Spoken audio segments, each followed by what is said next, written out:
Usap-usapan ngayon online ang mainit na pagkikita ni na Eman Pacquiao at Jillian Ward na naganap itong Lunes sa black carpet premiere ng KMJSS Gabi ng Lagim, The Movie. Dumalo ang young professional boxer para suportahan ng pelikula at dito ngayon nagkaroon sila ng pagkakataon magka-interact ng star of the new gen na si Jillian. Sa mga kuhang kumalat sa social media, makikitang nagkamayan sila at ilang beses pang nayakap ni Eman si Jillian sa gitna ng kasiyahan sa event.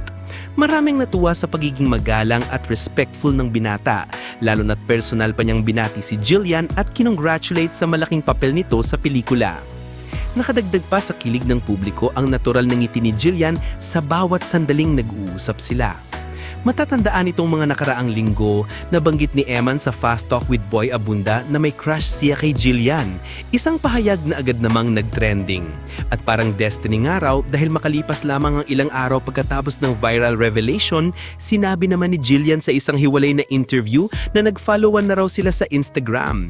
Dito lalo pang umingay ang fandom na tila excited na sa kung anong susunod na mangyayari sa dalawang young stars.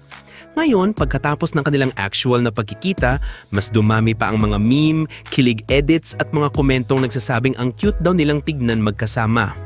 May ilang pang netizens ang nagbiro at na parang love team in the making di umano kahit na parehong tahimik lang ang dalawa tungkol sa anumang posibilidad.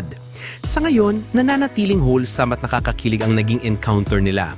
Isang simpleng moment na agad na naging viral dahil sa natural na chemistry at good vibes. Whether friendly admiration lang ba ito o may potential na blossoming friendship, yan ang patuloy na sinusubaybayan ng mga fans.